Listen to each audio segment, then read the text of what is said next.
Hey guys, welcome back to my channel. This is me Priyanka Joshi. अगर आप GATE XL या GATE PT या फिर दोनों एग्ज़ाम 2026 देने वाले हो तो ये वीडियो आपके लिए बना है, तो इसे एंड तक ज़रूर देखना। इस वीडियो में हम 3 आवर्स एग्ज़ाम होल स्ट्रेटजी के बारे में मैं बताऊंगी।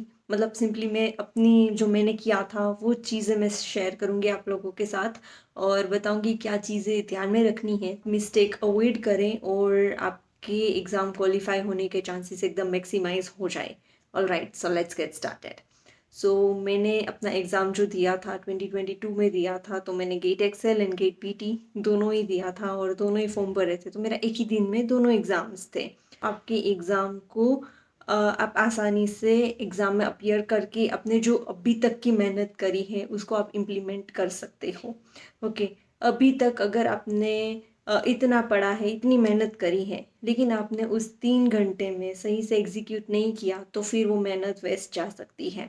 ऑलराइट, तो गेट का एग्ज़ाम ना जल्दी हो जाता है तो आपके पास आराम से 3 घंटे का टाइम मोर देन सफिशिएंट होता है।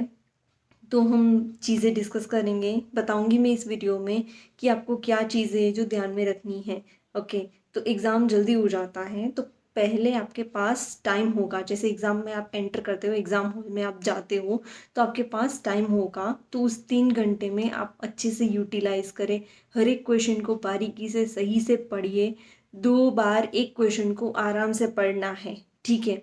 अगर आपके लिए सही है तो आप जनरल एप्टीट्यूड से स्टार्ट कर सकते हैं, या फिर अगर आपके लिए आपका सब्जेक्ट आपने सही से प्रिपेयर किया है तो पहले आप वो करना चाहते हो तो वो भी कर सकते हो, but it is completely depend on your choice. ना कि कोई यूट्यूबर या कोई एजुकेटर बोल रहा है तो आप उसकी पैटर्न को फॉलो नहीं करोगे, आपके लिए जो सही है वो करोगे। मेरे लिए इट वॉज लाइक कि मैं जनरल एप्टीट्यूड से स्टार्ट करूँगी तो मेरा ब्रेन ज़्यादा एक्टिव हो जाएगा, क्योंकि कैलकुलेशन वाला पार्ट मैं पहले करूँगी तो मैं और सही से मैं अपने मेन पार्ट पे और अच्छा तब मैं एक्टिवली क्वेश्चन को सॉल्व कर पाऊँगी। तो आई वो समवन लाइक दैट। लेकिन अगर आपके लिए जैसे स्ट्रेटजी काम करती है आप वो करोगे, आप एंड मोमेंट पे कोई चेंजेस नहीं करोगे। ओके, तो आपने जो मॉक टेस्ट में फॉलो करते आए हो या जो आपने पीवाईक्यूज जिस तरीके से आपने टेकल किए हैं, आप वहाँ जाके वही फंडा, वही सॉल्यूशन के लिए आप वही स्ट्रेटजी अपनाओगे। ओके, एंड मोमेंट पे कोई चेंजेस मत करना। अपने जो गेट एक्सेल के लिए जो सब्जेक्ट अपने प्रेफरेंस डाले हैं, जो आपने सोचा है कि मैं वही ऑप्ट करूँगी, तो आप वही करना, ठीक है। एंड मोमेंट पे जाके कोई चेंजेस मत करना, एंड मोमेंट पे कुछ नहीं होता है, ठीक है। तो बात करते हैं कि आप स्टार्ट कैसे करोगे। तो स्टार्टिंग से आपका माइंड ना काम रखना। अब दूसरों को देख देख के घबरा नहीं जाना कि ओ इसने इतना प्रिपेयर किया है, मेरी प्रिपरेशन कम है। खुद पे डाउट नहीं होने देना, पॉजिटिव रहना एंड तक, क्योंकि आपको पता है कि आपने कितना प्रिपेयर किया है, आपको कितना आता है, ठीक है। एवरेज बंदा भी क्वालिफाई कर ले जाता है, बट हमें हमारा गेट का स्कोर अच्छा लाना है ताकि आगे चल के हमें अच्छी आईआईटी मिल सके, अच्छी जगह पे एमटेक या पीएचडी मिल सके। ऑलराइट, तो हमारा मकसद ये है कि हम गेट को अच्छे नंबर से क्रैक करें। हम कैसे अपना जो पढ़ा हुआ है उसको हम मैक्सिमाइज करें, कैसे हम फर्स्ट अटेम्प्ट में क्वालिफाई भी करें और अच्छा रैंक या अच्छा स्कोर भी लाए। तो ये आपके लिए आप किस तरीके से उसको डील करते हो ये मैटर करेगा। राइट, तो आप एकदम काम रहना है, आपको सेल्फ डाउट नहीं करना है, दूसरों के साथ खुद को कंपेयर नहीं करना है, और रिवाइज करते रहिए एंड तक। कुछ फैक्चुअल चीज़ें हैं, फॉर्मूलाज हैं। अगर आपने अभी तक मेरी फॉर्मूला शीट नहीं ली है, अगर लेना चाहते हो तो आप जल्दी से गिवन डिटेल्स पे अप्रोच करके ले सकते हो। ऑलराइट, एक दिन में भी आप बहुत कुछ कर सकते हो, सुबह में भी कर सकते हो। इवन ये फॉर्मूलाज और ये नोट्स मेरे हैं, मैंने खुद यूज़ करे थे। मतलब मैंने सुबह मेरा गेट बीटी था और फिर दोपहर में गेट एक्सेल था, तो बीच में जो टाइम मिला था उसमें भी मैं अपने ये फॉर्मूलाज रिवाइज करती रही, देखती रही, तो काफ़ी फ़ायदा हुआ था।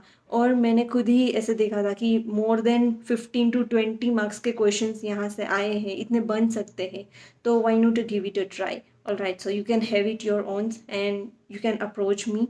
ऑल राइट, सो ज़बरदस्ती आपने जो पढ़ा है वो नॉलेज आप अप्लाई करने की कोशिश कर रहे हो। क्वेश्चन जो पूछ रहा है उसको, इसकी इंफॉर्मेशन को प्रोसेस करना है, क्योंकि गेट के क्वेश्चंस होते बड़े छोटे छोटे हैं लेकिन बहुत एनालिटिकल होते हैं।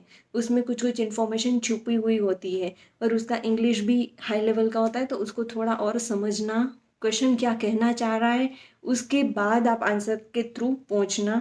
ठीक है, जैसे हमें पता है कि एमसीक्यू है जिसमें नेगेटिव मार्किंग है, इसमें रिस्क नहीं लेना है, तुक्का नहीं मारना है। आता है तो आता है, नहीं आता है तो नहीं आता है। अगर पेपर भी अगर हार्ड बना है तो सबके लिए हार्ड है, अगर इजी है तो सबके लिए इजी है। ऑलराइट, तो अगर पेपर हार्ड आया है तो घबरा नहीं जाना, लेकिन आपको आपका बेस्ट देना है। आपकी इन्फॉर्मेशन जो आपके पास है, जो आपके दिमाग में जो पढ़ा है, तो वो आपको याद आ जाएगा।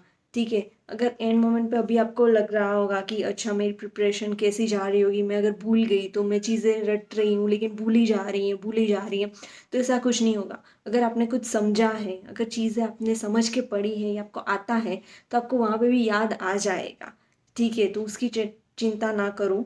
अगर आपने सिर्फ ऊपर सुपरफिशियल ही पढ़ा है तो हो सकता है तो दिमाग से छूट जाए चीज़ें, लेकिन उसकी चिंता आपको नहीं करनी है। आपको बस अभी पॉजिटिव रह के जितना आप कर सकते हो उतना आपको पढ़ाई करनी है। देख के लालची नहीं बनना है, तुक्के नहीं मारने हैं कि ओवर अटेम्प्ट भी नहीं करना है और अंडर अटेम्प्ट भी नहीं करना है पेपर को। ठीक है, आपके पास ज़्यादा टाइम होगा तो ऐसा नहीं करना है कि मैं एकदम पूरा ही अटेम्प्ट कर लूँ, फिर नेगेटिव में भी चला जाएगा। और एमएसक्यू में सारे ऑप्शंस अगर सही करोगे तो ही आपको मार्क्स मिलेंगे। ऑप्शंस हैं, अगर सारे मार्क करोगे तो ही आपको फुल मार्क्स मिलेंगे। ऑलराइट, तो MSQ and net type questions हैं, उनको छोड़ना बिल्कुल नहीं है, क्योंकि उसमें नेगेटिव मार्किंग नहीं है, तो उसको आप छोड़ने का रिस्क नहीं ले सकते। लेकिन एमसीक्यू देखना, उसमें कोई तुक्का नहीं मारना। ठीक है, फिर ज़्यादा आप अभी आपके पास टाइम है, अभी एग्ज़ाम होने में एक दिन बचता है, तो आप जितने भी सारे आपने कुछ छोड़ रखे हैं कंसेप्ट या फिर कुछ रटने वाले चीज़ें हैं, तो आप एक एक बार देख लो, रिवाइज कर लो और प्रैक्टिस करते रहो, फ्लो में बने रहो और अपने आप को पॉजिटिव रखो, काम रखो और आराम से आपका एग्ज़ाम हो जाएगा। ठीक है, चिंता नहीं करना है, it is just an exam. तब प्रेशर नहीं लेना है, बाकी जो होगा वो देखा जाएगा। इसी माइंडसेट के साथ जाओ और आराम से एग्ज़ाम को सही से करके आओ। ठीक है, ऑल द बेस्ट।